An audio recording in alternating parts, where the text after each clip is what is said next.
Maraming CEO at milyonaryo na ang naglipa na sa social media ngayon, ngunit ayon sa mga netizens, ilan sa kanila ay nagiging mayabang o hambog sa paglipas ng panahon. Sa puntong ito, hindi maiiwasang banggitin at ikumpara ang pangalan ni Ramon Ang sa ibang mga negosyante. Ayon sa mga netizens, siya ay isang mapagkumbabang negosyante, simple at hindi mayabang. Pero kilala mo ba si Ramon Ang? Kung hindi, isa sa mga pinakamagandang paraan para maipakilala siya ay sa pamamagitan ng kanyang pagiging fourth richest person sa Pilipinas. Ngunit alam mo ba na si Ramon Ang ay isang self-made billionaire at dating working student? Kaya't kung nais mong ma-inspire sa kanyang kwento, manood ka sa video na ito.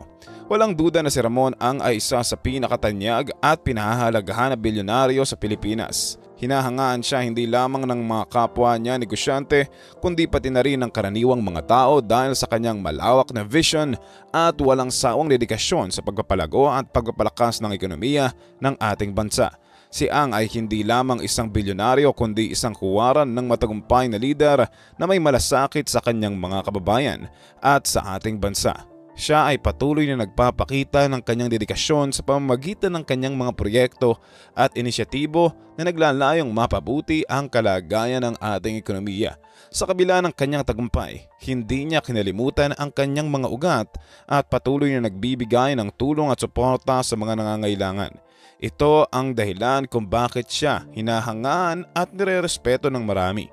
Ayon sa pinakabagong tala ng Forbes noong 2023, itong Filipino-Chinese industrialist na si Ramon Ang ay kasalukuyang nasa ika-4 na pwesto bilang pinakamayamang tao sa Pilipinas. Sa edad na 69, ang kanyang net worth ay umabot na sa $3.4 billion o katumbas ng humigit kumulang 193 billion pesos. Bago niya makarating sa tugatog ng tagumpay, si Ramon Ang ay mula sa simpleng pamumuhay. Ipinanganak noong Enero 14, 1954. Maaga na niyang natutunan ang kahalaga ng sipag at tiyaga mula sa kanyang ama. Sa murang edad, nagtatrabaho na siya sa auto repair shop ng kanyang ama, isang karanasan na nagturo sa kanya ng disiplina at dedikasyon na kinalaunan ay naging pundasyon ng kanyang matatag na work ethic. Noong nag-aaral pa lamang si Ramon Ang ng Mechanical Engineering sa Far Eastern University o FEU, ipinakita na niya ang kanyang sipag at determinasyon.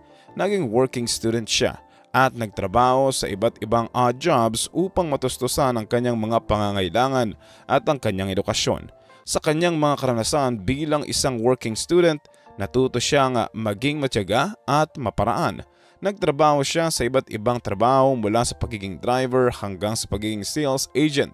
Sa bawat trabaho na kanyang pinasok, ginawa niya ang lahat ng kanyang makakaya upang mag-excel at matupad ang kanyang mga responsibilidad. Matapos niyang makapagtapos ng kolehiyo, sinundan ni Ramon Ang na mas kilala bilang RSA, ang yapak ng kanyang ama sa mundo ng negosyo. Noong huling bahagi ng dekada 70, nagtayo siya ng kanyang sariling negosyo ng sasakyan sa Abad Santos. Ang kanyang negosyo ay nakatuon sa pagbebenta at pagpapalakad ng mga mamakaling Japanese vehicles, truck engines at iba pang mga bahagi ng sasakyan. Sa hindi inaasahang pagkakataon, nakilala niya si Eduardo Danding Cuangco Jr. sa pamamagitan ng anak nito na si Mark, na isang big car enthusiast. Ang kanilang pagkakakilala ay naging simula ng isang malalim at matibay na samahan. Pareho silang mahilig sa pagkokolekta at pag-aayos ng mga vintage na sasakyan na nagdulot sa kanila ng mas malalim na koneksyon. Ang kanilang pagkakaibigan ay hindi lamang umiikot sa kanilang hilig sa mga sasakyan. Sila ay naging magkaibigan sa lahat ng aspeto ng buhay, sa negosyo, sa personal na buhay at higit sa lahat, sa kanilang parehong pangarap na makatulong sa kanilang mga kababayan. Nagpatuloy ang paglalakbay ng dalawa sa mundo ng negosyo nang italaga ni Cuangco si Ang bilang tagapamahala ng Northern Cement Corp. Ang kanilang ugnayan ay hindi lamang nagtapos sa pagiging magkaibigan, ngunit nagpatuloy ito sa kanilang profesional na relasyon. Noong 1986, nang magtagumpay ang EDSA Revolution at napilitang magtago si Cuangco, hindi nagdalawang isip si Ang na alagaan ang kumpanyang iniwan ni Cuangco. Sa panahong ito, pinatunayan ni Ang kanyang kakayahan bilang isang leader at negosyante. Sa kanyang pamamahala, naging matagumpay ang Northern Cement Corp. Nang bumalik si Cuangco sa Pilipinas, hindi niya nakalimutan ang ginawa ni Ang para sa kanyang kumpanya. Bilang pagkilala sa kanyang sipag at dedikasyon, itinalaga niya si Ang bilang Vice Chairman ng San Miguel Corporation, ang isa sa pinakamalaking konglomerado sa bansa. Sa paglipas ng panahon, dahil sa kanyang walang sawang sipag at tiyaga, si Ang ay umakyat sa ranggo at naging Pangulo at COO ng kumpanya. Nang maging Vice Chairman si Ramon Ang ng San Miguel Corporation o SMC noong 1999, sinimulan niya ang kanyang misyon na dalhin ang kumpanya sa mas mataas na tagumpay. Sa kanyang pag-upo bilang Pangulo at COO noong 2002, nagpatuloy ang kanyang mga pagsisikap na palawakin at palakasin ang SMC. Sa ilalim ng kanyang pamumuno, naitaguyod niya ang San Miguel mula sa pagiging isang kumpanyang kilala lamang sa kanyang brewery patungo sa pagiging isa sa pinakamalawak na konglomerado sa bansa sa loob ng 2 dekada. Hindi lamang naging nangunguna ang San Miguel sa industriya ng pagkain at inumin, kundi pati na rin sa enerhiya, infrastruktura, krudo at langis. Hindi rin nagpauli ang SMC sa iba't ibang industriya. Sinubukan nila ang kanilang kapalaran sa real estate, semento, sasakyan at bangko. Sa bawat pagsubok na kanilang ginawa, hindi nawala ang kanilang dedikasyon at malasakit sa kanilang mga empleyado at sa mga Pilipino. Ang portfolio ng San Miguel Corporation sa ilalim ng pamumuno ni Ramon Ang ay tunay na kahanga-hanga. Kabilang dito ang San Miguel Brewery, San Miguel Pure Foods, Ginebra San Miguel, Petron Corporation, San Miguel Yamamura Packaging Corporation, San Miguel Properties Incorporated, SMC Global Power Holdings Corp. At SMC Infrastructure Anchor Insurance Brokerage Corp. Kasama ng iba pang mga kumpanya. Sa kabila ng laki ng kanyang responsibilidad, hindi nawala ang atensyon ni Ang sa bawat kumpanya. Binigyan niya ng sapat na oras at dedikasyon ng bawat isa upang siguruhing matatag at matibay ang kanilang operasyon. Isa dito ang Eagle Cement, na sa kanyang pamumuno ay naging isa sa mga kilalang kumpanya sa industriya ng semento. Sa kalaunan, pumasok ang San Miguel sa negosyo ng semento at nakipagsundo sa iba't ibang kumpanya tulad ng Meralco. Bukod sa kanyang posisyon sa SMC, naglilingkod din si RSA bilang Pangulo at CEO ng Top Frontier Investment Holdings Incorporated kasama ang chairman na si Inigo Zobel. Itinaguyod ni Ang kumpanya patungo sa iba't ibang industriya tulad ng mining, packaging, property development at iba pa.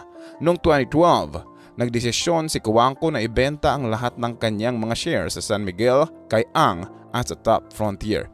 Dahil dito, naging may-ari si Ramon Ang ng higit sa 368.517 million share sa SMC. Sa kasalukuyan, mayroon ng Top Frontier ng 61% ng kabuuang shares sa korporasyon na nagpapalakas sa posisyon nito bilang pinakamalaking shareholder ng SMC. Sa kabila ng tagumpay na ito, hindi tumigil si Ang sa paghahanap ng mga bagong oportunidad para sa kumpanya at sa bansa.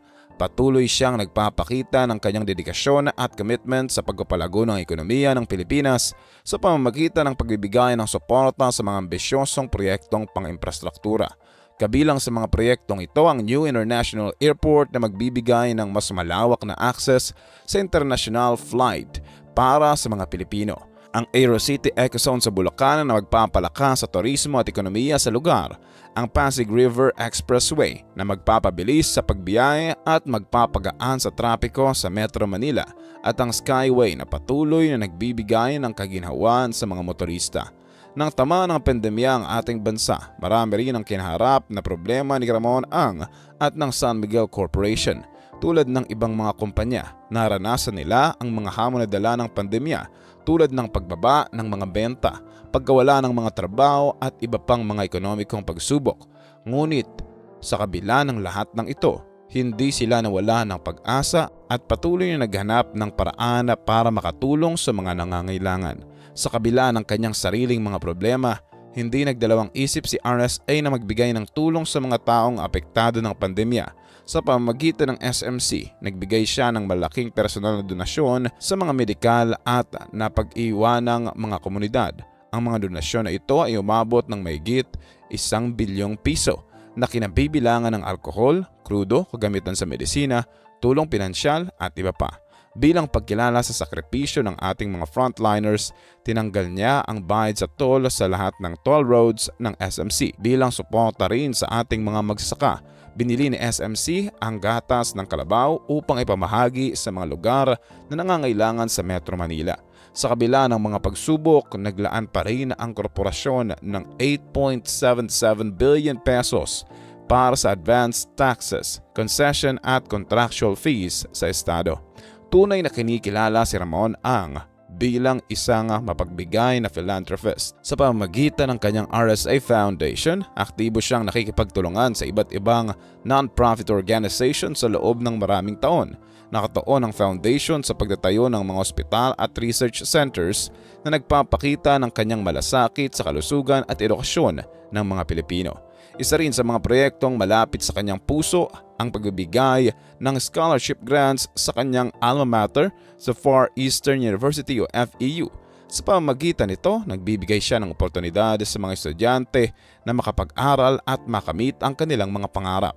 Bilang isang leader sa negosyo, aktibo rin si Ang sa pagtataguyod ng mga proyekto para sa kalikasan. Kasama siya sa mga grupong nangunguna sa paglilinis ng Tulahan River at Pasig River at sa mga proyektong naglalayong mapabuti ang kalagayan ng iba't ibang ilog sa bansa. Dahil sa kanyang mga kontribusyong malawakang kinikilala si Ang sa kanyang mga tagumpay. Noong 2019, iginawad sa kanyang Outstanding Filipino Award bilang pagkilala sa kanyang mga kontribusyon sa bansa. 3 taon pagkatapos, binigyan din si Ang ng Legion of Honor ng pamahalaang Pranses bilang pagkilala sa kanyang serbisyo. Sa kabila ng kanyang malawak na impluwensya at tagumpay sa negosyo, marami ang nagtataka kung bakit hindi tumakbo si Ramon Ang sa public office. Ngunit ayon sa kanya, wala siyang balak na tumakbong pangulo o anumang posisyon sa gobyerno. Ang dahilan, ayon kay Ang, hindi niya nais na gumawa ng mga kaaway kung sakaling siya ay mahalal. Sa kanyang pananaw, ang politika ay maaaring magdulot ng hidwaan at pagkakahati-hati. At ito ang isang bagay na hindi niya nais mangyari. Mas gusto niyang mag-focus sa kanyang mga negosyo at sa mga proyektong makakatulong sa kanyang mga kababayan. Ang kanyang desisyon na ito ay nagpapakita ng kanyang tunay na karakter. Sa kabila ng kanyang yaman at impluwensya, hindi siya nagpapadala sa tukso ng kapangyarihan. Mas pinili niyang manatiling isang pribadong individual na naglilingkod sa kanyang mga kababayan sa kanyang sariling paraan. Sa kanyang mga ginawa, nagpapakita si Ang ng isang halimbawa ng isang tunay na leader, isang taong may dedikasyon, malasakit at may tunay na pagmamahal sa kanyang bayan. Sa kabila ng kanyang tagumpay, hindi siya nagbago. Patuloy siyang naglilingkod at nagbibigay ng tulong sa mga nangangailangan na nagpapakita ng kanyang tunay at mabuting puso. Kamakailan lang din naging mainit na paksa sa social media ang debate tungkol sa kahalagaan ng edukasyon kumpara sa diskarte sa buhay. Isang CEO ang nagdulot ng kontrobersya dahil sa kanyang pahayag na hindi siya naniniwala sa sistema ng edukasyon sa Pilipinas. Ngunit sa kaso ni Ramon Ang, ipinakita niya ng edukasyon at diskarte sa buhay ay hindi magkakalaban, bagkus ay magkakasangga sa pag-abot ng tagumpay. Bukod sa kursong bachelier at masters, tapos din ng doktorado si Ang sa parehong universidad. Dahil nga para sa kanya, ang edukasyon ang isa sa mga natatanging bagay na hinding-hindi mawawala at makukuha sa atin ng sinuman. Ang buhay ni Ramon Ang ngayon ay tahimik at masagana. Sa kabila ng kanyang mga responsibilidad bilang isang CEO, hindi niya nakakalimutan ang kanyang mga personal na hilig tulad ng pagkukumpuni ng mga vintage cars. Kabilang sa kanyang koleksyon ang TVR Griffith 2000 Lagonda 3-liter coupe, Mercedes-Benz 300 SL at Shelby Cobra 289. Mahilig siya sa mga convertible na nagpapakita ng kanyang panlasa sa estilo at kalidad. Sa kanyang personal na buhay, masaya siya sa piling ng kanyang asawa na si Tessie at ng kanyang 8 anak.